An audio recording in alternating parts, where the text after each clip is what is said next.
Online മോഡിലാണോ offline മോഡിലാണോ hybrid മോഡിലാണോ എന്നാണ് exam നടക്കുക എന്നുള്ളതിനൊക്കെ ഒരു അനിശ്ചിതത്വം തുടരുക തന്നെ ചെയ്യുകയാണ്. തീർച്ചയായിട്ടും ഇതിൽ പഠിക്കുന്ന വിദ്യാർത്ഥികൾക്കറിയാം അവർക്കിത് എപ്പോൾ പരീക്ഷ വന്നാലും, മെയ് മാസത്തിൽ വന്നാലും ജൂണിൽ വന്നാലും ജൂലൈയിൽ വന്നാലും ഓൺലൈനിൽ വന്നാലും ഓഫ്ലൈനിൽ വന്നാലും ഒന്നും അവർക്ക് വലിയൊരു പ്രയത്നമൊന്നും അതിനാവശ്യമില്ല.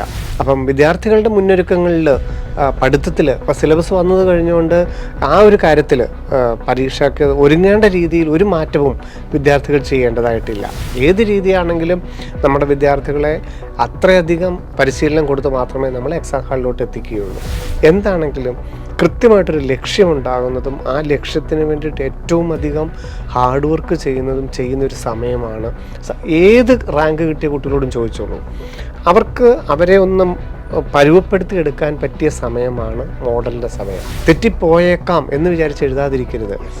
180 ചോദ്യത്തിന് ഞാൻ ആൻസർ എഴുതുമെന്നുള്ള പ്രതീക്ഷയിൽ തന്നെ നമുക്ക് 2025 ആ ഒരു മൈൻഡോടുകൂടി, അറ്റാക്കിംഗ് മൈൻഡോടുകൂടി തന്നെ വേണം 2025 ആദ്യത്തെ 4 മാസങ്ങൾ കടന്നു പോകാൻ. ശിവൻ സാറിനൊപ്പം എന്ന പ്രോഗ്രാമിൻ്റെ 126ാമത് എപ്പിസോഡിലേക്ക് നമ്മൾ പ്രവേശിക്കുകയാണ്. നമസ്കാരം. നമസ്തേ ശിവൻ സാർ. 2025 നീറ്റിനായിട്ട് ഇനി വളരെ കുറച്ച് മാസങ്ങൾ മാത്രമേ നമ്മുടെ മുൻപിലുള്ളൂ. പക്ഷെ ഇപ്പോഴും ചില കാര്യങ്ങളെക്കുറിച്ച് മാതാപിതാക്കൾക്കും വിദ്യാർത്ഥികൾക്കും NTA ഭാഗത്തു നിന്നുള്ള നോട്ടിഫിക്കേഷൻസ് കിട്ടിയിട്ടില്ല. ഇപ്പോൾ 2024 നീറ്റിനെ വെച്ച് നോക്കുകയാണെങ്കിൽ ഈ ഒരു സമയം എക്സാമിൻ്റെ ഷെഡ്യൂളും അതുപോലുള്ള അനുബന്ധ കാര്യങ്ങളും ഒക്കെ NTA വളരെ ഒഫീഷ്യലി പ്രഖ്യാപിച്ചിരുന്നു. അത് വെച്ച് കമ്പയർ ചെയ്യുമ്പോൾ നീറ്റ് 2025 എത്തുമ്പോൾ ഈ വക ഒരു ഡീറ്റെയിൽസ് ഒന്നും ഒഫീഷ്യലായിട്ടൊരു അനൗൺസ്മെൻറ്റ് ലഭിച്ചിട്ടില്ല. ഈ സിലബസിൻ്റെ കാര്യത്തിൽ മാത്രമേ നമുക്കൊരു ധാരണയുള്ളൂ. അപ്പോൾ എന്തുകൊണ്ടായിരിക്കാം, എന്തൊക്കെയായിരിക്കാം? നമുക്ക് 2024 വെച്ച് തന്നെ ഒന്ന് കമ്പയർ ചെയ്ത് തുടങ്ങാം. തീർച്ചയായിട്ടും നമുക്ക് ഏതാണ്ട് 25 ലക്ഷത്തോളം വിദ്യാർത്ഥികളാണ് ഈ ഒരു പരീക്ഷയ്ക്കായിട്ട് ഒരുങ്ങുന്നത്. അപ്പം ഈ ഒരു രീതിയിൽ മതിയെന്നൊക്കെ ഉള്ളത് സമൂഹം ചർച്ച ചെയ്തുകൊണ്ടിരിക്കുന്ന ഒരു സമയത്ത് തന്നെ ഓൺലൈൻ മോഡിലാണോ ഓഫ്ലൈൻ മോഡിലാണോ ഹൈബ്രിഡ് മോഡിലാണോ എന്നാണ് എക്സാം നടക്കുക എന്നുള്ളതിനൊക്കെ ഒരു അനിശ്ചിതത്വം തുടരുക തന്നെ ചെയ്യുകയാണ്. എനിക്ക് തോന്നുന്നു ഇൻറ്റേർണലി ഈ വർക്കുകളൊക്കെ ഒരുപക്ഷെ ചെയ്യുന്നുണ്ടായിരിക്കാം. ഇപ്പം ഓൺലൈൻ ആണെന്നാണ് തീരുമാനിക്കാൻ പോകുന്നതെങ്കിൽ എത്രയോ സെറ്റ് ക്വസ്റ്റ്യൻ പേപ്പർ ഉണ്ടാകണം. ഒരു 20 ടൈപ്പ് ക്വസ്റ്റ്യൻ പേപ്പർ എങ്കിലും 20 സെറ്റ് ക്വസ്റ്റ്യനെങ്കിലും ഉണ്ടാവണം. അതുപോലെ തന്നെ അതിൻ്റെ ബാക്കി എക്സാം സെൻറ്ററുകൾ ഓൺലൈൻ നടക്കേണ്ടതിൻ്റെ രീതിയൊക്കെ ഒരുപക്ഷെ ഇൻറ്റേർണലി ഇതിൻ്റെ വർക്കുകളൊക്കെ നടക്കുന്നുണ്ടായിരിക്കാം. നമുക്കതിനെക്കുറിച്ച് അറിവില്ലാത്തതായിരിക്കാം. പക്ഷേ തീർച്ചയായിട്ടും എന്തായിരുന്നാലും ഓഫ്ലൈൻ ആണെങ്കിലും ഓൺലൈൻ ആണെങ്കിലും ഹൈബ്രിഡ് ആണെങ്കിലും നമുക്ക് പറയാനുള്ളത് കൃത്യമായിട്ട് ഒരു മുന്നൊരുക്കത്തിനുള്ള സമയം, ഒരു കോച്ചിങ് എന്നുള്ള നിലയിലല്ല. തീർച്ചയായിട്ടും ഇതിൽ പഠിക്കുന്ന വിദ്യാർത്ഥികൾക്കറിയാം അവർക്കിത് എപ്പോൾ പരീക്ഷ വന്നാലും, മെയ് മാസത്തിൽ വന്നാലും ജൂണിൽ വന്നാലും ജൂലൈയിൽ വന്നാലും ഓൺലൈനിൽ വന്നാലും ഓഫ്ലൈനിൽ വന്നാലും ഒന്നും അവർക്ക് വലിയൊരു പ്രയത്നമൊന്നും അതിനാവശ്യമില്ല. ആ മോഡ് ചേഞ്ച് ചെയ്താലൊന്നും അവരുടെ റിസൾട്ടിനെയൊന്നും അത് കാര്യമായിട്ട് ബാധിക്കുന്നില്ല. പക്ഷേ നാം ചെയ്യേണ്ട ഒരു ഉത്തരവാദിത്വമുണ്ട്. കാരണം ഈ 25 ലക്ഷം വിദ്യാർത്ഥികളോട് 2024 സംഭവിച്ച കാര്യങ്ങളൊന്നും സംഭവിക്കാതെ ഏറ്റവും നല്ല രീതിയിൽ ഈ പരീക്ഷ നടത്തേണ്ടതിൻ്റെ ഒരു ഉത്തരവാദിത്വം തീർച്ചയായിട്ടും നാഷണൽ ടെസ്റ്റിംഗ് ഏജൻസിക്കുണ്ട്. അപ്പോൾ അത് തീർച്ചയായിട്ടും അതിൻ്റെ വർക്കിലായിരിക്കാം. ഏറ്റവും അടുത്ത് തന്നെ എനിക്ക് തോന്നുന്നു നമ്മൾ അതിൻ്റെ ഗവൺമെൻറ്റും ഒക്കെ ആയിട്ട് ബന്ധപ്പെടുമ്പം ജനുവരി ആദ്യം തന്നെ വളരെ ഡീറ്റെയിൽ ആയിട്ടുള്ള ഇൻഫർമേഷൻ ബുള്ളറ്റിൻ പബ്ലിഷ് ചെയ്യും, നോട്ടിഫിക്കേഷൻ പബ്ലിഷ് ചെയ്യും. 2024 സംഭവിച്ച പോലെയൊക്കെ തന്നെ നടക്കും എന്ന് തന്നെയാണ് ഇപ്പോഴും ശുഭാപ്തി വിശ്വാസം പ്രകടിപ്പിക്കുന്നത്. അപ്പം വിദ്യാർത്ഥികളുടെ മുന്നൊരുക്കങ്ങളിൽ പഠിത്തത്തിൽ ഇപ്പോൾ സിലബസ് വന്നത് കഴിഞ്ഞുകൊണ്ട് ആ ഒരു കാര്യത്തിൽ പരീക്ഷയ്ക്ക് ഒരുങ്ങേണ്ട രീതിയിൽ ഒരു മാറ്റവും വിദ്യാർത്ഥികൾ ചെയ്യേണ്ടതായിട്ടില്ല. 2024 വരെയുള്ള പാഠ്യഭാഗങ്ങളെയൊക്കെ ഉൾപ്പെടുത്തിക്കൊണ്ട് അതേ സിലബസ് അനുസരിച്ച് തന്നെയാണ് 2024 അതേ സിലബസ് അനുസരിച്ച് 2025 പരീക്ഷ നടക്കുന്നത്. അപ്പം അവരുടെ ഒരുക്കങ്ങൾ അതിൻ്റെ ഏറ്റവും വേഗതയാർന്ന ഘട്ടത്തിലോട്ട്, ഏറ്റവും കൃത്യമായ ഘട്ടത്തിലേക്ക്, അല്ലെങ്കിൽ കൃത്യതയാർന്ന ഘട്ടത്തിലേക്ക്, അല്ലെങ്കിൽ ഏറ്റവും അധികം ശ്രദ്ധിക്കേണ്ട ഘട്ടത്തിലേക്ക് നമ്മൾ കടക്കുകയാണ്. ഏറ്റവും അവസാന ഘട്ടത്തിലോട്ട്, മോഡൽ എക്സാമിൻ്റെ ഘട്ടത്തിലോട്ട് നമ്മൾ കടക്കുകയാണ്. അപ്പം വിദ്യാർത്ഥികളും രക്ഷിതാക്കളും അതിന് പാകമാകണം. കാരണം ഇതാണ് ഏറ്റവും പ്രധാന ഘട്ടം. കാരണം നമ്മൾ എന്തൊക്കെയാണോ പഠിച്ചു വെച്ചിരിക്കുന്നത് അത് എങ്ങനെ പ്രാവർത്തികമാക്കാം, ഏതൊക്കെ രീതിയിൽ പ്രാവർത്തികമാക്കാം. സ്പീഡായിരിക്കും ചിലപ്പോൾ നമുക്ക് ചേഞ്ച് ചെയ്യേണ്ടത്. ചിലപ്പോൾ നെഗറ്റീവ് മാർക്കിനോടുള്ള പേടി അതായിരിക്കാം മാറ്റേണ്ടത്.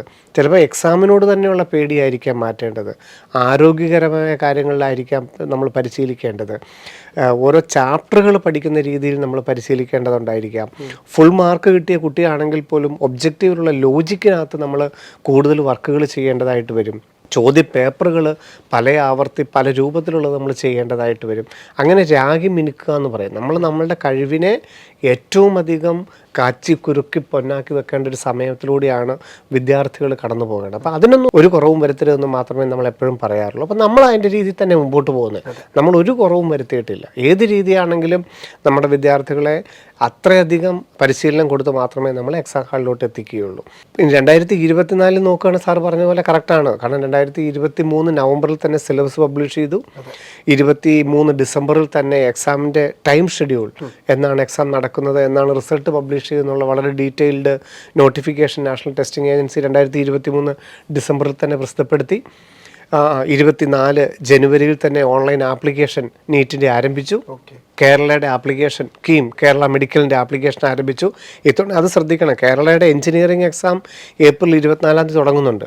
അതുകൊണ്ട് കേരളയുടെ ആപ്ലിക്കേഷൻ എന്താണെങ്കിലും ഒരു ഫെബ്രുവരി പകുതിയോടുകൂടി തന്നെ ആരംഭിക്കും. അതിനകത്ത് എഞ്ചിനീയറിംഗ്, മെഡിക്കൽ, ആർക്കിടെക്ചർ, ബിഫാം 4 കോഴ്സുകൾക്ക് അപ്ലൈ ചെയ്യാം വിദ്യാർത്ഥികൾക്ക്. അതെല്ലാവരും അപ്ലൈ ചെയ്യേണ്ടതാണ്. കേരളത്തിലെ MBBS, BDS അഡ്മിഷൻ ഉൾപ്പെടെയുള്ള കേരളത്തിൽ നീറ്റ് എഴുതുന്ന എല്ലാ വിദ്യാർത്ഥികളും അപ്ലൈ ചെയ്യേണ്ടതാണ് കേരള മെഡിക്കലിൻ്റെ ആപ്ലിക്കേഷൻ. അത് ഫെബ്രുവരി പകുതിയോട് തന്നെ തുടങ്ങാനാണ് സാധ്യത. കാരണം ഏപ്രിൽ 24 എക്സാമായി. അതുകൊണ്ട് നീറ്റിൻ്റെ ആപ്ലിക്കേഷൻ ഫെബ്രുവരി ആദ്യമാണ് കഴിഞ്ഞ വർഷം ആരംഭിച്ചത്. നമ്മൾ ഇത്തവണ അത് തന്നെ പ്രതീക്ഷിക്കുന്നു. കാരണം ഇൻറ്റേർണലി ഇതെല്ലാം ചെയ്യുന്നുണ്ടെന്നുള്ള വിശ്വാസമാണ് നമുക്ക്. നീറ്റിൻ്റെ ആപ്ലിക്കേഷൻ ഓൺലൈനായിട്ട് കഴിഞ്ഞ 2024 ഫെബ്രുവരിയിൽ വന്നു.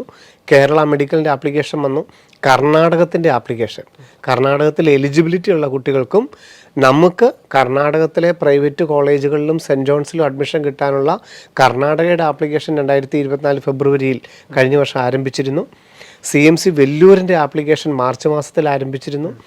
അതിനുശേഷം നമുക്കറിയാം JEE രണ്ടാമത്തെ സെഷൻ ജനുവരി ആപ്ലിക്കേഷൻ നടക്കുന്നുണ്ട്. അതിന് നമുക്ക് നീറ്റുമായിട്ട് ബന്ധപ്പെട്ടാണെന്നുണ്ടെങ്കിൽ പിന്നീട് നമ്മുടെ ഇതിൻ്റെ ആപ്ലിക്കേഷൻ്റെ കറക്ഷൻ ടൈമൊക്കെ വന്നു. ഏതാണ്ട് എക്സാം സിറ്റി അനൗൺസ്മെൻറ്റ് നീറ്റിൻ്റെ 2024 ഏതാണ്ട് ഏപ്രിൽ 15 തന്നെ എക്സാം സിറ്റി അനൗൺസ്മെൻറ്റ് ഏത് സ്ഥലത്താണ് പരീക്ഷ നടക്കുന്നതെന്നുള്ളത് NDA എല്ലാ കുട്ടികളെ അറിയിച്ചു. കഴിഞ്ഞ വർഷം നമുക്കറിയാം മെയ് 5 ആയിരുന്നു പരീക്ഷ. മെയ് 2 അഡ്മിറ്റ് കാർഡ് ഓൺലൈനായിട്ട് ഇഷ്യൂ ചെയ്തത്. പരീക്ഷയ്ക്ക് 3 ദിവസം മുമ്പ് മാത്രമേ എക്സാം സെൻറ്റർ എവിടെയാണെന്നുള്ളത്, ഏത് സ്കൂളിൽ വെച്ചാണ് പരീക്ഷ എന്നുള്ളത് അറിയിക്കാറുള്ളൂ. പരീക്ഷയ്ക്ക് കൃത്യം 3 ദിവസം മുമ്പ് മാത്രമേ അഡ്മിറ്റ് കാർഡ് കിട്ടാറുള്ളൂ. അതിനുശേഷം മെയ് 5 പരീക്ഷ കഴിഞ്ഞു. വീണ്ടും ജൂൺ 4 ഒരു റിസൾട്ട് പബ്ലിഷ് ചെയ്തു. അതിൽ ആക്ഷേപങ്ങൾ വന്നു. അതായത് എക്സാമിൻ്റെ ഈ വെയിറ്റേജ് മാർക്ക് കൊടുത്തതിൽ, ബോണസ് മാർക്ക് കൊടുത്തതിൽ സുപ്രീം കോടതി ഇടപെട്ടതുകൊണ്ട് വീണ്ടും ജൂൺ 26 പുതിയൊരു റാങ്ക് ലിസ്റ്റ് വന്നു. വീണ്ടും അതിനകത്ത് ഫിസിക്സിലെ ആ ചോദ്യപേപ്പറിൽ ഒരു കറക്ഷൻ വന്നതുകൊണ്ട് വീണ്ടും ജൂലൈ 24 മൂന്നാമത്തെ റാങ്ക് ലിസ്റ്റ് വന്നു. 3 പ്രാവശ്യം കഴിഞ്ഞ വർഷം നീറ്റിൻ്റെ സ്കോർ റിവൈസ് ചെയ്തു. എന്നിട്ട് ജൂലൈ 24 ഫൈനൽ റാങ്ക് ലിസ്റ്റ് വരികയും അഡ്മിഷൻ പ്രൊസീജിയറുകളെല്ലാം തന്നെ ആഗസ്റ്റിൽ ആരംഭിക്കുകയും ചെയ്തു. അങ്ങനെ ഓൾ ഇന്ത്യ തലത്തിൽ 4 അലോട്ട്മെൻറ്റുകൾ, കേരള തലത്തിൽ 4 അലോട്ട്മെൻറ്റുകളൊക്കെ വന്നു. നമ്മൾ മുമ്പേ നീറ്റിൻ്റെ ആപ്ലിക്കേഷൻ പറഞ്ഞു, കേരള മെഡിക്കലിൻ്റെ ആപ്ലിക്കേഷൻ പറഞ്ഞു, കർണാടകത്തിൻ്റെ ആപ്ലിക്കേഷൻ പറഞ്ഞു. ഇനി തമിഴ്നാടിൻ്റെ ആപ്ലിക്കേഷൻ. അത് സാധാരണ നീറ്റ് എക്സാം കഴിഞ്ഞിട്ടേ വരാറുള്ളൂ. നീറ്റിൻ്റെ റിസൾട്ട് പബ്ലിഷ് ചെയ്ത് കഴിഞ്ഞിട്ട് മാത്രമേ CMC വെല്ലൂരൊക്കെ അഡ്മിഷൻ എടുക്കാൻ ആഗ്രഹിക്കുന്നവർ, പിന്നെ തമിഴ്നാട്ടിൽ എലിജിബിലിറ്റി ഉള്ളവർ അവരുടെ ഗവൺമെൻറ് സീറ്റിൻ്റെ ആപ്ലിക്കേഷന്, നമുക്ക് അവിടുത്തെ പ്രൈവറ്റ് കോളേജിൽ 13.5 ലക്ഷത്തിൻ്റെ സീറ്റുകൾ, അങ്ങനെയുള്ളതൊക്കെ നീറ്റിൻ്റെ റിസൾട്ട് വന്നിട്ടേ വരാറുള്ളൂ. അങ്ങനെ തമിഴ്നാടിൻ്റെ ആപ്ലിക്കേഷൻ TN മെഡിക്കൽ സെലക്ഷൻ നീറ്റിൻ്റെ റിസൾട്ട് അതിന് ശേഷം ആപ്ലിക്കേഷൻ ആരംഭിക്കും. അതിനുശേഷം ഓൺലൈൻ ആപ്ലിക്കേഷൻ, അതായത് mcc.nic.in എന്ന വെബ്സൈറ്റ് വഴി ഓൾ ഇന്ത്യ കോട്ട വന്നു. c.kerala.gov.in വഴി കേരള ഗവൺമെൻറ് കേരള മെഡിക്കലൊക്കെ വന്നു. കർണാടകത്തിൻ്റെ KEA.KAR.nic.in വഴി വന്നു. തമിഴ്നാടിൻ്റെ TN മെഡിക്കൽ സെലക്ഷൻ വഴി വന്നു. ഇതിൻ്റെ എല്ലാം 4 അലോട്ട്മെൻറ്റുകളൊക്കെ നടക്കുകയും ഒക്ടോബർ 18 റെഗുലർ ക്ലാസ്സുകൾ ആരംഭിച്ചത്. യഥാർത്ഥത്തിൽ അത് ഓഗസ്റ്റിൽ തന്നെ ആരംഭിക്കേണ്ടതാണ്. പക്ഷേ കഴിഞ്ഞ വർഷം ഈ കേസിൻ്റെയൊക്കെ പ്രശ്നമുള്ളതുകൊണ്ട് താമസിച്ചു പോയതാണ്. ഓഗസ്റ്റ് 18 ക്ലാസ്സുകൾ ആരംഭിച്ചത്, റെഗുലർ ക്ലാസ്സുകൾ ആരംഭിച്ചത്. നമ്മൾ 2025 റെഗുലറായിട്ടാണ് നടക്കുന്നതെങ്കിൽ യാതൊരു ഡിലേയും ഉണ്ടാവില്ല എന്നാണ് നമ്മൾ പ്രതീക്ഷിക്കുന്നത്. അങ്ങനെയാണെങ്കിൽ ഫെബ്രുവരി ആദ്യം തന്നെ നീറ്റിൻ്റെ ആപ്ലിക്കേഷൻ പ്രതീക്ഷിക്കുന്നു. കേരള മെഡിക്കലിൻ്റെയും കേരള എഞ്ചിനീയറിങ്ങിൻ്റെയൊക്കെ ഒറ്റ ആപ്ലിക്കേഷനാണ്. കീമിൻ്റെ ആപ്ലിക്കേഷൻ ഫെബ്രുവരിയിൽ തന്നെ പ്രതീക്ഷിക്കുന്നു. കർണാടകത്തിൻ്റെ ആപ്ലിക്കേഷൻ ഫെബ്രുവരിയിൽ തന്നെ പ്രതീക്ഷിക്കുന്നു. CMC വെല്ലൂരിൻ്റെ ആപ്ലിക്കേഷൻ മാർച്ച് മാസത്തിൽ പ്രതീക്ഷിക്കുന്നു. ബാക്കി ESA IP പോലെയുള്ളതിൻ്റെയൊക്കെ മെയ് മാസത്തിൽ ആപ്ലിക്കേഷൻ ആരംഭിക്കും. പിന്നെ നീറ്റിൻ്റെ റിസൾട്ട് വന്നതിന് ശേഷം തമിഴ്നാട്ടിൽ ആപ്ലിക്കേഷൻ കൊടുക്കേണ്ടവർ കൊടുക്കണം. അങ്ങനെയുള്ള ആപ്ലിക്കേഷനുകളുടെ സമയം മാർച്ച് ഏപ്രിൽ സമയങ്ങളിൽ നടക്കും. ബാക്കിയുള്ള എല്ലാത്തിൻ്റെയും ഇപ്പോൾ ഐസർ, നൈസർ, CUET, അതുപോലെ തന്നെ എയിംസ് BSc നഴ്സിംഗ്, ധാരാളം ആപ്ലിക്കേഷൻസ്, അതിൻ്റെ 40ഓളം എൻട്രൻസുകളല്ലേ നടക്കുന്നത്. അതിൻ്റെ എല്ലാ ആപ്ലിക്കേഷൻ്റെ സമയമാണ് ജനുവരി, ഫെബ്രുവരി, മാർച്ച്, ഏപ്രിൽ, മെയ് വരെയുള്ള സമയങ്ങളിൽ.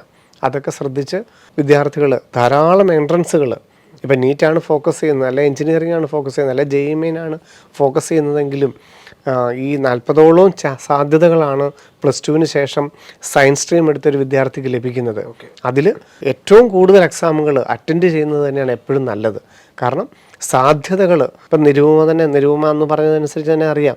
നിരുപമ 2 വർഷം റെസിഡൻഷ്യൽ ബാച്ചിൽ പഠിച്ചു, മെഡിക്കൽ തന്നെയായിരുന്നു ഫോക്കസ് ചെയ്തത്, അതിന് വേണ്ടിയിട്ട് തന്നെയായിരുന്നു സ്വപ്നങ്ങളും. നീറ്റിന് അപ്ലൈ ചെയ്തു, കേരള മെഡിക്കലിന് അപ്ലൈ ചെയ്തു, കേരള മെഡിക്കൽ 4ാം rank, NEET all India rank 62, AIIMS ഡൽഹിയിൽ അഡ്മിഷൻ കിട്ടി. പക്ഷേ അതിൻ്റെ കൂട്ടത്തിൽ നിരുപമ IPM എഴുതിയിരുന്നു. IPM എഴുതി അതിൻ്റെ സാധ്യതകളും അതിൻ്റെ അത്രയും ഡൈവേഴ്സ് കോഴ്സുകൾ, അത്രയും കോഴ്സുകൾ കണ്ടപ്പം അതിലാണല്ലോ എനിക്ക് കൂടുതൽ സാധ്യത എന്നറിഞ്ഞിട്ടാണ് എയിംസ് ഡൽഹി ഉപേക്ഷിച്ച് IIM ഇൻഡോറിൽ ചേർന്നത്. ഇന്ന് ഏറ്റവും ഹാപ്പി ആയിട്ട് അവൾ മുമ്പോട്ട് പോകുന്നു. കാരണം അവനവൻ്റെ പാഷൻ അനുസരിച്ച് ഒരു കോഴ്സ് തിരഞ്ഞെടുക്കാൻ പറ്റിയത് കൊണ്ടാണ്. അപ്പം തീർച്ചയായിട്ടും ധാരാളം സാധ്യതകൾ നമുക്ക് മുമ്പിൽ തുറന്നു വെക്കണം. 2025 നമ്മളൊരു പ്രൊഫഷണൽ കോഴ്സിൽ അഡ്മിഷൻ എടുക്കണം, എന്താണെങ്കിലും ഒരു അഡ്മിഷൻ എടുക്കണം. നമുക്ക് അതിനുള്ള ധാരാളം ആപ്ലിക്കേഷൻസ് അയക്കുകയും എൻട്രൻസുകൾ അറ്റൻഡ് ചെയ്യുകയും ചെയ്യണം. എവിടെ ചേരണം എന്നുള്ളതൊക്കെ നമുക്ക് ആലോചിക്കാൻ ധാരാളം സമയമുണ്ട്. ജൂലൈ, ഓഗസ്റ്റ്, സെപ്റ്റംബർ, ഒക്ടോബർ ഒക്കെ നമുക്ക് ചേരാൻ, എവിടെയാണ് ചേരേണ്ടത് എന്നൊക്കെ ചേരാൻ സമയമുണ്ട്. പക്ഷേ ആപ്ലിക്കേഷൻ അയക്കുന്നതിലോ പരീക്ഷ എഴുതുന്നതിലോ യാതൊരു കുറവും വരുത്തരുത്. നമ്മൾ ഇതുവരെ നോട്ടിഫിക്കേഷൻ വന്നിട്ടില്ല, അല്ലെങ്കിൽ കൃത്യമായിട്ടൊരു അറിയിപ്പ് വന്നിട്ടില്ല എന്ന് പറഞ്ഞുകൊണ്ട് പഠിത്തത്തിൽ ഒരു കുറവും നമ്മൾ വരുത്തരുത്. കാരണം ഇൻറ്റേർണലി ഇതൊക്കെ ഒരുപക്ഷെ നടക്കുന്നുണ്ടായിരിക്കാം. പെട്ടെന്ന് തന്നെ നോട്ടിഫിക്കേഷനൊക്കെ വരും, ഇൻഫർമേഷൻ ബുള്ളറ്റിൻ വരും, ഓൺലൈൻ ആപ്ലിക്കേഷൻ ആരംഭിക്കും. അതുകൊണ്ട് ഏറ്റവും ശ്രദ്ധയോടുകൂടി കടന്നു പോകേണ്ട ജനുവരി, ഫെബ്രുവരി, മാർച്ച്, ഏപ്രിൽ 4 മാസം എല്ലാവർക്കും മുമ്പിലുള്ളത്. 2025 വളരെ നല്ലൊരു സ്കോറോടുകൂടി തന്നെ നീറ്റ് എക്സാമിന് ക്ലിയർ ചെയ്യണം എന്നുള്ളൊരു ദൃഢപ്രതിജ്ഞ എടുക്കേണ്ട സമയം തന്നെയാണ് ഇത്. സാർ, അതുപോലെ തന്നെ എന്തൊക്കെ മാറ്റങ്ങൾ വന്നാലും ആ മാറ്റങ്ങളെ കൃത്യമായി ബ്രില്യൻ ടീം ഉൾക്കൊണ്ടുകൊണ്ട് വിദ്യാർത്ഥികളെ കോൺഫിഡൻസ് ആക്കുമെന്ന് സാർ ഇപ്പോൾ ഇതിനോടകം പറഞ്ഞു കഴിഞ്ഞു. ഇപ്പോൾ വിദ്യാർത്ഥികളുടെ മുൻപിൽ ആ ഒരു കോൺഫിഡൻസ് ഉണ്ട് എങ്കിൽ പോലും അവരുടെ കോൺഫിഡൻസിനെ അവർ കുറച്ചുകൂടെ ധൈര്യത്തോടുകൂടി ഫേസ് ചെയ്യാൻ പോകുന്നത് ബ്രില്യൻറ്റിലെ മോഡൽ എക്സാമുകളാണെന്ന് തന്നെ നമുക്ക് പറയേണ്ടി. തീർച്ചയായിട്ടും. അപ്പോൾ അതിലാണ് ആ ഒരു കോൺഫിഡൻസ് ലെവൽ മാറുന്നതൊക്കെ നമുക്ക് കാണാൻ സാധിക്കും. കാരണം ഇപ്പം നമ്മൾ ഒരു 10th കഴിഞ്ഞിട്ട് 11th കയറുമ്പോൾ അല്ലെങ്കിൽ 12th കയറുമ്പം മെഡിക്കൽ ഫീൽഡാണ് എന്നൊക്കെ ചിലപ്പം കുട്ടികൾ തീരുമാനിച്ചിട്ടുണ്ടാകാം.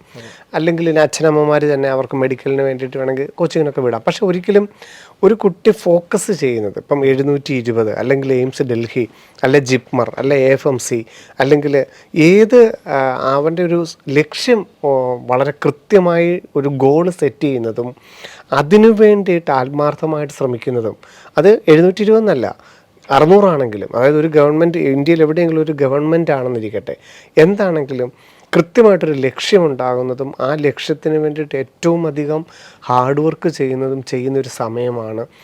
ഏത് റാങ്ക് കിട്ടിയ കുട്ടികളോടും ചോദിച്ചോളൂ, അവർക്ക് അവരെ ഒന്നും പരുവപ്പെടുത്തി എടുക്കാൻ പറ്റിയ സമയമാണ് മോഡലിൻ്റെ സമയം. അതുകൊണ്ട് തന്നെയാണ് ഇത്ര കൃത്യമായിട്ടൊരു സിസ്റ്റം ബ്രില്യൻ്റ് അഡാപ്റ്റ് ചെയ്തതും അതിൽ നമ്മുടെ കുട്ടികളെ അതിലൂടെ കടത്തിവിടുമ്പം അവരത്രയും ഹൈ സ്കോറിങ്ങിലോട്ട് പോകുന്നതും ചെയ്യുന്നത്.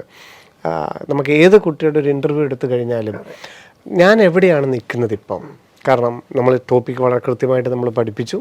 ഇനി നമ്മൾ അതിൻ്റെ യൂണിറ്റായിട്ട് തിരിച്ചവരെ ആദ്യം ചാപ്റ്ററുകളൊന്ന് പരിചയപ്പെടുത്തുന്നു, വീണ്ടും ആ യൂണിറ്റുകൾ ക്ലബ്ബ് ചെയ്തുകൊണ്ട് നമ്മൾ ഇടുന്നു, വീണ്ടും ഫസ്റ്റ് ഇയറും സെക്കൻഡ് ഇയറും കൂടെ ക്ലബ്ബ് ചെയ്ത് മോഡലുകൾ നടത്തുന്നു, വീണ്ടും നമ്മൾ ഫുൾ ടോപ്പിക്കുകളുടെ മോഡലുകൾ കൊടുക്കുന്നു. അപ്പോൾ 1 ലക്ഷത്തിൽ പരം ചോദ്യങ്ങളും അവയുടെ ഉത്തരങ്ങളുമാണ് നമ്മുടെ വിദ്യാർത്ഥികൾ പരിശീലിക്കുന്നത്.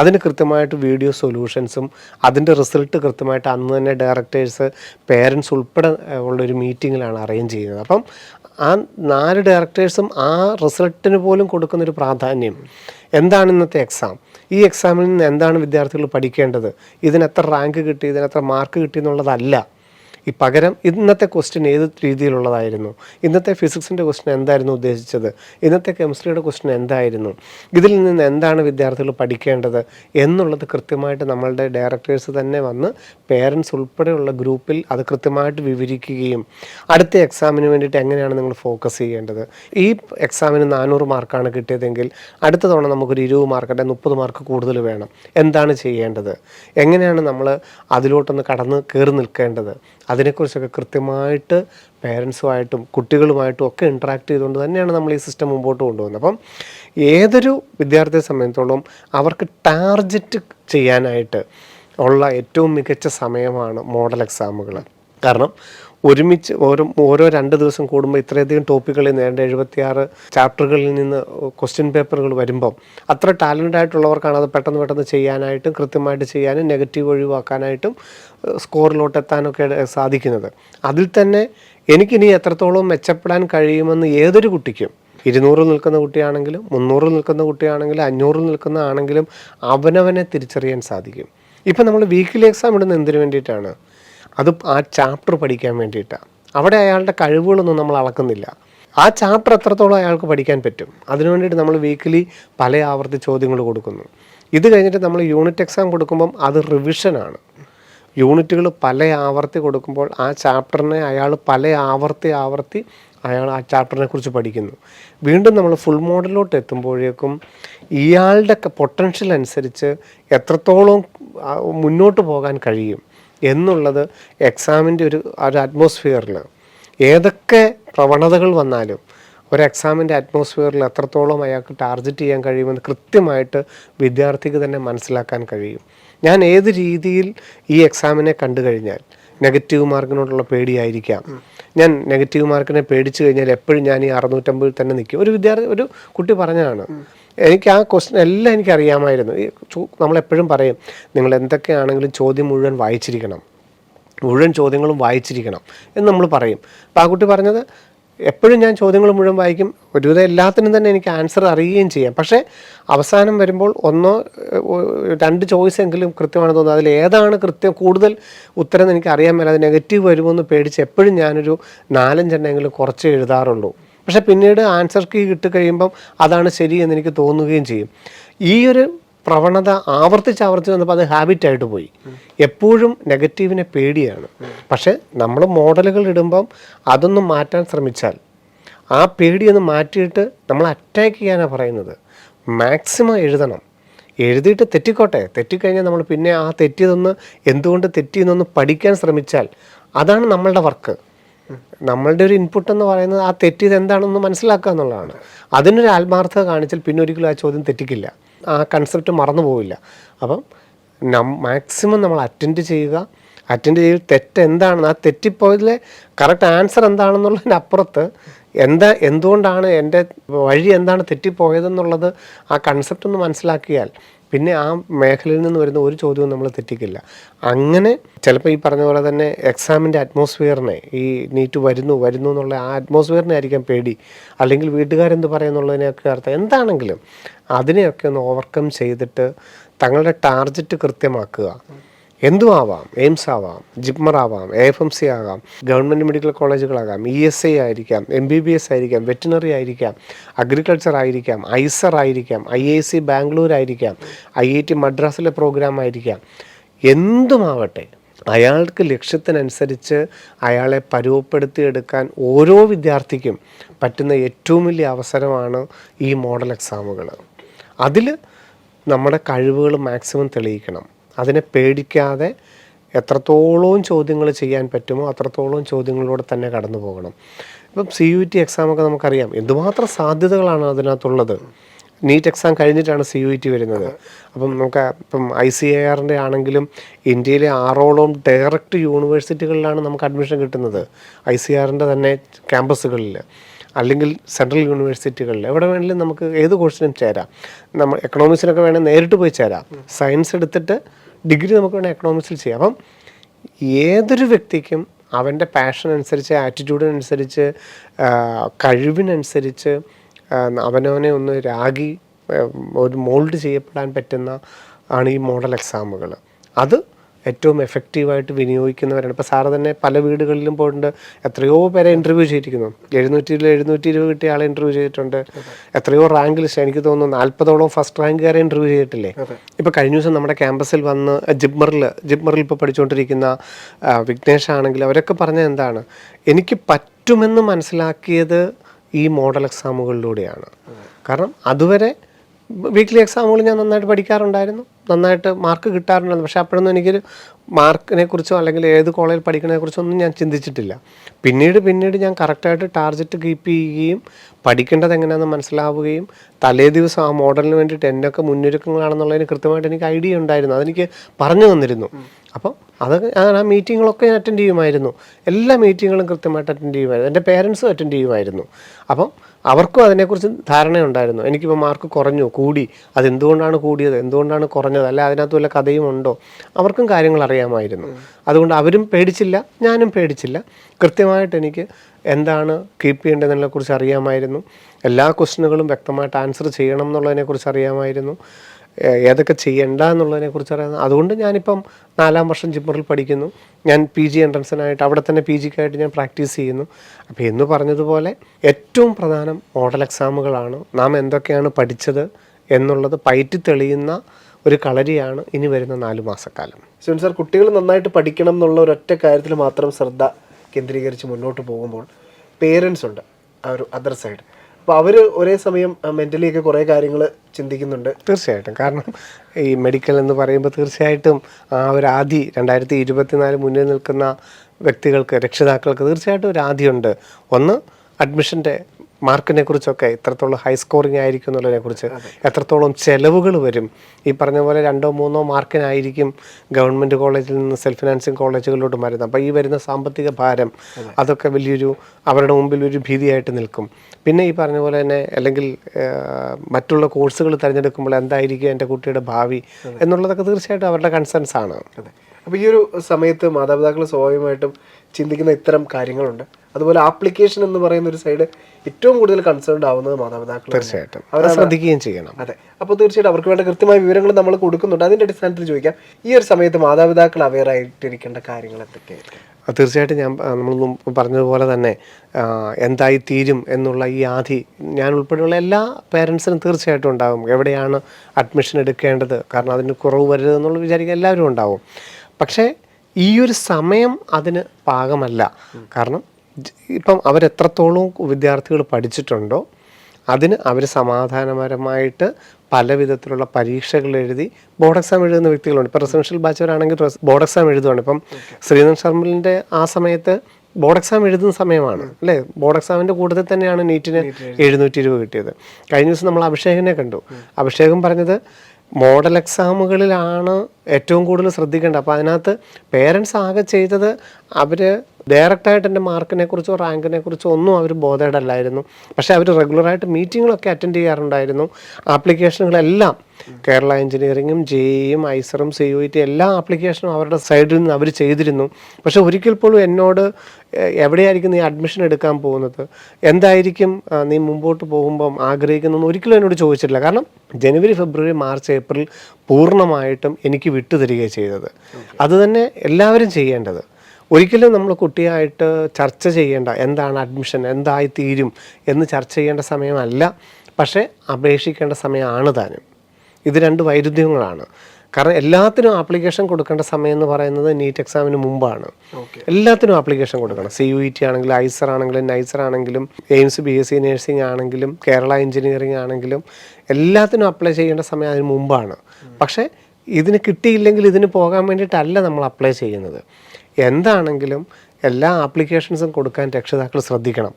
എല്ലാ ആപ്ലിക്കേഷൻസും കൊടുക്കണം, എല്ലാ പരീക്ഷകളും കുട്ടികൾ എഴുതണം. എന്നിട്ട് അതിലേറ്റവും നല്ലത് അവരുടെ ഭാവിക്ക് നല്ലത് ഏതാണ്, ഇന്ന കോഴ്സ് ഇനി വരാൻ പോകുന്ന കാലഘട്ടം എന്ന് പറയുന്നത് ഒരു കോഴ്സിനോ ഒരു കോളേജിനോ ഒക്കെ ബ്രാൻഡിങ് ഒക്കെ മാറിയിട്ട് വ്യക്തികളുടെ കഴിവുകൾക്ക്, വ്യക്തികളുടെ പ്രൊഫഷണലിസത്തിന് വലിയ വലിയ മാറ്റങ്ങൾ വരാൻ പോവുകയാണ്. അതിനെ അളക്കുന്നത് അളവുകോലുകൾ വരികയാണ്. അവരുടെ കോഴ്സോ കോളേജോ അനുസരിച്ച് അപ്പുറത്ത് വ്യക്തികളുടെ മികവിന് വരുന്നൊരു കാലഘട്ടമാണ് 2030-32 വരുന്നത്. അതുകൊണ്ട് ഏറ്റവും അവൻ്റെ പാഷനും ആറ്റിറ്റ്യൂഡിനും അവൻ്റെ സ്വഭാവത്തിനും നമ്മുടെ കയ്യിൽ ഒതുങ്ങുന്ന പൈസയ്ക്കും ഒക്കെ വലിയൊരു കടത്തിലോട്ടൊന്നും ഒരിക്കലും പോകരുത്. കാരണം ഇനി വരാൻ പോകുന്ന കാലഘട്ടം നമുക്ക് അത്ര സേഫ് ആയിരിക്കണം നിർബന്ധമൊന്നുമില്ല. അപ്പം വലിയൊരു കടമൊന്നും വലിച്ചു വെക്കാതെ അവനവൻ്റെ കുടുംബത്തിന് നിലനിർത്താൻ പറ്റുന്ന രീതിയിലുള്ള ഒരു കോഴ്സൊക്കെ ആയിരിക്കണം നമുക്ക് സെലക്ട് ചെയ്യേണ്ടത്. അതുകൊണ്ട് എല്ലാത്തിനും ആപ്ലിക്കേഷൻ കൊടുക്കണം. പക്ഷേ ആപ്ലിക്കേഷൻ കൊടുക്കുമ്പം ഇത് മെഡിക്കൽ കിട്ടിയില്ലെങ്കിൽ ചേരാനായിട്ടാണ്, അങ്ങനെയല്ല. നമുക്കൊരു പരീക്ഷയ്ക്ക് വേണ്ടിയിട്ട്, നമുക്കൊരു പരിചയത്തിന് വേണ്ടിയിട്ട് ചെയ്യുന്നതാണ്. എല്ലാത്തിനും അപ്ലൈ ചെയ്യുന്നു, നമ്മൾ പരീക്ഷ എഴുതുന്നു. നീറ്റിൻ്റെ എക്സാം കഴിയുമ്പോൾ തന്നെ നമുക്കറിയാം, നമുക്ക് കിട്ടേണ്ട സ്കോറിനെ കുറിച്ച് അറിയാം, നമുക്ക് മുടക്കേണ്ട എമൗണ്ടുകളെ കുറിച്ച് അറിയാം, ബാക്കിയുള്ള കോഴ്സുകൾ പരീക്ഷകളെക്കുറിച്ച് അറിയാം. അതൊക്കെ ചെയ്തിട്ട് ഏറ്റവും അഭികാമ്യം ഏതാണോ അത് തിരഞ്ഞെടുക്കുകയാണ് ചെയ്യേണ്ടത്. അതുകൊണ്ട് രക്ഷിതാക്കൾ ഒരു കാരണവശാലും അഡ്മിഷൻ എന്നതിനെക്കുറിച്ച് ചർച്ച ചെയ്യാതെ, മാർക്കിനെക്കുറിച്ച് ചർച്ച ചെയ്യാതെ, റാങ്കുകളെക്കുറിച്ച് ചർച്ച ചെയ്യാതെ, അവർ കൃത്യമായിട്ട് അവരുടെ പാറ്റേണിൽ തന്നെ ചെയ്തിട്ടെ. അവർ ചെയ്യുന്നുണ്ട്, ഞങ്ങൾ ചെയ്യിക്കുന്നുണ്ട്. അത് കൃത്യമായിട്ട് നമ്മുടെ ക്ലാസ് ടീച്ചേഴ്സും കോർഡിനേറ്റേഴ്സും റെസിഡൻഷ്യൽ ബാച്ച് ആണെങ്കിലും ലോങ് ടൈം ബാച്ച് ആണെങ്കിലും റിപ്പീറ്റേഴ്സ് ബാച്ച് ആണെങ്കിലും അതിൻ്റെ ക്ലാസ് ടീച്ചേഴ്സ് അത് വളരെ കൃത്യമായിട്ട് അവരെ കൊണ്ട് പരീക്ഷ എഴുതിക്കുകയും ഒരെണ്ണമെങ്കിലും ആബ്സെൻ്റ് ആയിക്കഴിഞ്ഞാൽ അത് ഒരു കാരണവശാലും ആബ്സെൻ്റ് ആകാൻ സമ്മതിക്കില്ല. അത് കൃത്യമായിട്ട് അതിന് മറുപടി മേടിക്കുകയും ഇനി അങ്ങനെ ഉണ്ടാവാതിരിക്കാനുള്ള എല്ലാ മുൻകരുതലുകളും എടുക്കുകയും ചെയ്യും. ഇപ്പം തലേദിവസം ആഴ്ചയിൽ ആബ്സെൻ്റ് ആയിക്കഴിഞ്ഞാൽ മൂന്നാമത്തെ ദിവസം വീണ്ടും പരീക്ഷ വരുമ്പോൾ തലേദിവസം തന്നെ വിളിക്കും, കഴിഞ്ഞ ആഴ്ച പരീക്ഷ എഴുതിയില്ല, നിർബന്ധമായിട്ട് നീ ഈ ആഴ്ച പരീക്ഷ എഴുതണം. അപ്പം സ്വാഭാവികമായിട്ടും പറയുന്നത്, സാർ ഞാൻ പഠിച്ചു തീർന്നില്ല എന്നുള്ള മറുപടി ആയിരിക്കും പറയുന്നത്. പഠിച്ചു തീർന്നിട്ടല്ല പരീക്ഷ എഴുതുന്നത്. നീ ആ പരീക്ഷ എഴുതുന്ന 3 മണിക്കൂർ പഠിക്കുന്നതിനേക്കാളും 1000 ഇരട്ടി പ്രയോജനമാണ് ആ 3 മണിക്കൂർ ഒരു പരീക്ഷ എഴുതിയാൽ ലഭിക്കാൻ പോകുന്നത്. ഒരു മോഡലിന് 3 മണിക്കൂർ സമയം, ആ പരീക്ഷ എഴുതാതെ ഞാൻ പഠിച്ചു തീർന്നില്ല എന്ന് പറഞ്ഞുകൊണ്ട് വീട്ടിലിരുന്നോ റൂമിലിരുന്നോ പഠിക്കുന്നതിനേക്കാളും 1000 ഇരട്ടി പ്രയോജനമാണ് ആ 3 മണിക്കൂർ ഒരു 180 ചോദ്യങ്ങളിലൂടെ കടന്നു പോകുന്നത്. അത്രയ്ക്ക് പ്രയോജനമാണ് മോഡൽ എക്സാമിനുള്ളത്. അപ്പോൾ അത് ആ ക്ലാസ് ടീച്ചർക്കറിയാം. അപ്പോൾ ക്ലാസ് ടീച്ചർ അവനെ കമ്പൽ ചെയ്യും. കമ്പൽ ചെയ്തിട്ട് പരീക്ഷ എഴുതാൻ പറയും. ഇല്ലെങ്കിൽ പേരൻസിനോട് പറയും, നിർബന്ധമായിട്ട് പരീക്ഷ എഴുതിക്കണം. അതീ പറയുന്നത് ആ ക്ലാസ് ടീച്ചറിന് അറിവുള്ളത് കൊണ്ടാണ്, ആ കോർഡിനേറ്ററിന് അറിവുള്ളത് കൊണ്ടാണ്. അതുകൊണ്ട് അങ്ങനെയൊക്കെ നിർബന്ധിച്ച് ആ കുട്ടികളെ കൊണ്ട് പരീക്ഷ എഴുതിപ്പിക്കും. അപ്പോൾ അത് രക്ഷിതാക്കൾ മനസ്സിലാക്കണം. എന്തുകൊണ്ടാണ് നമ്മൾ കമ്പൽ ചെയ്യുന്നത്, പരീക്ഷ എഴുതാൻ നിർബന്ധിക്കുന്നത് എന്നുള്ളത് മനസ്സിലാക്കണം. അങ്ങനെ കൃത്യമായിട്ട് അവരെ ഞങ്ങൾ കൊണ്ടുപോയി പരീക്ഷകളൊക്കെ എഴുതിച്ച് ബാക്കി കാര്യങ്ങളെല്ലാം ചെയ്തിട്ട് അതിനകത്ത് ഏറ്റവും നല്ല രീതിയിൽ എന്താണെന്നുള്ളത് ഓൺലൈൻ അപ്ലൈ ചെയ്യേണ്ടത് എങ്ങനെയാണ്, ആപ്ലിക്കേഷൻ വരുന്നതിന് കൃത്യമായിട്ട് എന്തൊക്കെ സർട്ടിഫിക്കറ്റ് അപ്ലോഡ് ചെയ്യണം, എങ്ങനെയാണ് അപ്ലൈ ചെയ്യേണ്ടത്, ആരൊക്കെ ഏതൊക്കെ അപ്ലൈ ചെയ്യണം, അതൊക്കെ നിങ്ങൾ കൃത്യമായിട്ട് നമുക്ക് അറിയിക്കാൻ സാധിക്കും. അങ്ങനെയുള്ളതെല്ലാം നിങ്ങളെ ക്ലാസ് ടീച്ചേഴ്സ് അറിയിക്കും. അപ്പം യാതൊരു തരത്തിലും നിങ്ങൾ ഓവർ ആങ്സൈറ്റിയിലോട്ട് പോകേണ്ട ഒരു അവസ്ഥയല്ല ഇപ്പം. നിങ്ങൾക്ക് കിട്ടുന്ന മാർക്കിനെ കുറിച്ചോ കുട്ടികൾക്ക് കിട്ടുന്ന മാർക്കിനെ കുറിച്ചോ ഒന്നും ഇപ്പം ചർച്ച ചെയ്യേണ്ട ആവശ്യമില്ല. അതൊക്കെ ചർച്ച ചെയ്യാൻ പരീക്ഷ കഴിഞ്ഞിട്ട് 3-4 മാസങ്ങളുണ്ട്. മെയ് മാസത്തിൽ പരീക്ഷ നടന്നു കഴിഞ്ഞാലും ഓഗസ്റ്റിൽ മാത്രമേ അഡ്മിഷൻ നടക്കുകയുള്ളൂ. ധാരാളം സമയമുണ്ട്. അപ്പോൾ ആ സമയത്ത് നമുക്ക് അതിനെക്കുറിച്ചൊക്കെ ചർച്ച ചെയ്യാം. ഇപ്പം അവർ നന്നായിട്ട് വർക്ക് ചെയ്യട്ടെ. കാരണം 2025 വീണ്ടും വീട്ടിലൊക്കെ പോയി അവധിക്കാലമൊക്കെ കഴിഞ്ഞ് വീണ്ടും എല്ലാവരും തിരിച്ച് ജോയിൻ ചെയ്യുകയാണ്. എല്ലാവരും സ്കൂളുകളിലോട്ട് മടങ്ങിയെത്തി, ഞങ്ങളുടെ ഹോസ്റ്റലിലോട്ട് മടങ്ങിയെത്തി, ഞങ്ങളുടെ ക്യാമ്പസിലോട്ട് മടങ്ങിയെത്തുന്നു. അപ്പം ഏറ്റവും പ്രധാനപ്പെട്ട ഒരു ഘട്ടത്തിലാണ് നമ്മുടെ മക്കൾ കടന്നു പോകുന്നത്. അവർക്ക് ആരോഗ്യത്തോടെ ഇരിക്കണം. ആരോഗ്യം ഏറ്റവും പ്രധാന ഘടകമാണ്. ആരോഗ്യത്തോടെ ഇരിക്കേണ്ട ഒരു ഘട്ടത്തിലൂടെയാണ് കടന്നു പോകേണ്ടത്. അവരുടെ ഏറ്റവും അധികം ശ്രദ്ധ പരീക്ഷകളിലോട്ട് മാറാൻ പോവുകയാണ്. അതിൻ്റെ മാർക്കിൻ്റെയോ റാങ്കിൻ്റെയോ അടിസ്ഥാനത്തിലല്ല, അവർ പഠിച്ചതിനെ പല ആവർത്തി പരിശീലിക്കാനുള്ള ഒരു മെത്തേഡാണിതെന്ന് മനസ്സിലാക്കി അതിന് പാകപ്പെടുത്തി എടുക്കുക, അതിന് കുട്ടികളുടെ കൂട്ടത്തിൽ നിൽക്കുക എന്നുള്ളത് മാത്രമാണ് രക്ഷിതാക്കൾ ചെയ്യേണ്ടത്. പിന്നെ ഞാൻ പറഞ്ഞ പോലെ തന്നെ എല്ലാ ആപ്ലിക്കേഷൻസിനെ കുറിച്ചും, ഇതെന്തിനു വേണ്ടിയിട്ടുള്ള ആപ്ലിക്കേഷനാണ്, എന്ത് സീറ്റാണ് കിട്ടുന്നത്, എത്ര രൂപ ഫീസാണെന്നുള്ളതിനെക്കുറിച്ച് കൃത്യമായിട്ട് ഞങ്ങൾ അറിയിക്കും. നമ്മളെക്കൊണ്ട് പറ്റുന്ന എല്ലാം തന്നെ അപ്ലൈ ചെയ്യണം. എവിടെ അഡ്മിഷൻ എടുക്കണം എന്നൊക്കെ ഉള്ളത് നമുക്ക് ജൂൺ, ജൂലൈ, ആഗസ്റ്റ് മാസങ്ങളിൽ ചർച്ച ചെയ്ത് തീരുമാനിക്കാം. അങ്ങനെ 2024 ഇതാ അവസാനിക്കുകയാണ്. ഇനി 2025 പുതിയ വർഷം പിറക്കുകയാണ്. അപ്പോൾ ഇപ്പോഴും പറയാറുള്ള കാര്യമെന്ന് പറഞ്ഞു കഴിഞ്ഞാൽ 2024 എന്ന് പറയുന്നത് റിയാലിറ്റിയും 2025 പ്രതീക്ഷയുമാണെന്നാണ് പറയുന്നത്. അപ്പോൾ ഇപ്പോൾ എവിടെ എത്തി നിൽക്കുന്നു എന്നുള്ളത് റിയാലിറ്റി, പക്ഷേ ഇപ്പോൾ നിൽക്കുന്ന അവസ്ഥയെ എങ്ങനെ മറികടക്കാമെന്നുള്ളത് പ്രതീക്ഷ. ആ പ്രതീക്ഷയാണ് 2025 ബ്രില്യൻറ്റിൽ 2025 ബ്രില്യൻറ്റിൻ്റെ ഭാഗമായ ഓരോ വിദ്യാർത്ഥിക്കും ഉണ്ടാവേണ്ടത്. അടുത്ത വർഷം നല്ലൊരു മെഡിക്കൽ കോളേജിൽ MBBS സീറ്റ് കരസ്ഥമാക്കുമെന്ന ശുഭപ്രതീക്ഷയോടുകൂടി 2024 ബ്രില്യൻറ്റിലേക്ക് വന്ന് പഠിച്ച് മിടുക്കരായി മുന്നിൽ നിൽക്കുന്നു. ഇനി അത് നേടിയെടുക്കുമെന്ന വാശിയോടുകൂടി മുൻപ് പോവാം. ശിവൻ സാറ് ഇതിനിടയിൽ ഇപ്പോൾ പരീക്ഷകളെക്കുറിച്ചൊക്കെ പരാമർശിച്ചതിൻ്റെ ഇടയിൽ പറഞ്ഞൊരു കാര്യമുണ്ട്, തെറ്റുകൾ തിരുത്തി പഠിക്കുക, തെറ്റുകൾ ആവർത്തിക്കാതിരിക്കാൻ പഠിക്കുക. ഇത് രണ്ടുമാണ് ഏറ്റവും പ്രധാനമായിട്ടും ഇനിയുള്ള ദിവസങ്ങളിൽ പരീക്ഷ എഴുതാതിരിക്കുക എന്നുള്ളതല്ല. എത്രത്തോളം 200 ചോദ്യങ്ങളാണ് 200 ചോദ്യം. ഇപ്പോൾ 200 ചോദ്യം 180 ചോദ്യമാക്കുമായിരിക്കും, സെക്ഷൻ ബി എടുത്ത് കളയുമായിരിക്കും. അപ്പം 180 ചോദ്യങ്ങളായിരിക്കും ഇനി വരുന്നത്. 180 ചോദ്യങ്ങൾ ഞാൻ ചെയ്തിരിക്കും എന്നുള്ള ദൃഢപ്രതിജ്ഞയിലായിരിക്കണം എന്നും പരീക്ഷ എഴുതേണ്ടത്. തെറ്റിപ്പോയേക്കാം എന്ന് വിചാരിച്ച് എഴുതാതിരിക്കരുത്. 180 ചോദ്യത്തിന് ഞാൻ ആൻസർ എഴുതുമെന്നുള്ള പ്രതീക്ഷയിൽ തന്നെ നമുക്ക് 2025 ആ ഒരു മൈൻഡോടുകൂടി, അറ്റാക്കിംഗ് മൈൻഡോടുകൂടി തന്നെ വേണം 2025 ആദ്യത്തെ 4 മാസങ്ങൾ കടന്നു പോകാൻ. അപ്പോൾ ഞങ്ങളെ കേട്ടുകൊണ്ടിരുന്ന വിദ്യാർത്ഥികൾക്കുള്ളൊരു സൊല്യൂഷൻ ശിവൻ സാർ പറഞ്ഞു. അതുപോലെ മാതാപിതാക്കളുടെ ഒരു മാനസിക അവസ്ഥയിൽ ഇനി വരുത്തേണ്ട മാറ്റങ്ങളും ഒക്കെ ഇന്നത്തെ എപ്പിസോഡിൽ പങ്കുവെക്കുകയുണ്ടായി. ഇനി അങ്ങോട്ടുള്ള ദിവസങ്ങളിലും ഒരുപാട് അപ്ഡേഷൻസും കാര്യങ്ങളും ഒക്കെ വരാനുണ്ട്. അപ്പോൾ ഏറ്റവും ആധികാരികമായി, ഏറ്റവും ആദ്യം കൃത്യമായി നിങ്ങളിലേക്ക് വിവരം എത്തിക്കുന്നത് ബെർലിൻ ടീമാണ്. അതിൽ ശിവൻ സാറിൻ്റെ വലിയൊരു മേൽനോട്ടം വഹിച്ചുകൊണ്ട് തന്നെയുള്ള ഒരു ന്യൂസ് ചാനലും ബെർലിൻ ഇപ്പോൾ ലോഞ്ച് ചെയ്തിട്ടുണ്ട്. അപ്പോൾ ഞങ്ങളെ കേട്ടുകൊണ്ടിരിക്കുന്ന ഒരുപാട് പ്രേക്ഷകരുണ്ട്. അപ്പോൾ ഇതുവരെയും ഞങ്ങളുടെ ന്യൂസ് ചാനൽ സബ്സ്ക്രൈബ് ചെയ്തിട്ടില്ലാത്ത ആളുകൾ തീർച്ചയായിട്ടും ഇന്ന് തന്നെ അത് സബ്സ്ക്രൈബ് ചെയ്യുക. കാരണം എല്ലാ ദിവസവും ഏറ്റവും പുതിയ അപ്ഡേഷൻസ് ഏറ്റവും ആദ്യം, ഏറ്റവും ആധികാരികമായി എത്തിക്കുന്നത് ബെർലിൻ ടീമാണ്. അപ്പോൾ ലോകമെമ്പാടും വരുന്ന ഞങ്ങളെ കേട്ടുകൊണ്ടിരുന്ന എല്ലാ മലയാളി പ്രേക്ഷകർക്കും ഹൃദയത്തിൽ നിന്നും നന്ദി, നമസ്കാരം. എൻട്രൻസ് സംബന്ധമായ വാർത്തകളും അപ്ഡേഷനുകളും ഏറ്റവും വേഗം ആധികാരികമായി അറിയാൻ ബ്രില്യൻ സ്റ്റഡി സെന്റർ പാല യൂട്യൂബ് ചാനൽ സബ്സ്ക്രൈബ് ചെയ്യുക. ബെൽ ഐക്കൺ അമർത്തുക. ഈ വീഡിയോ മറ്റ് സുഹൃത്തുക്കളിലേക്കും ഷെയർ ചെയ്ത് നൽകുക.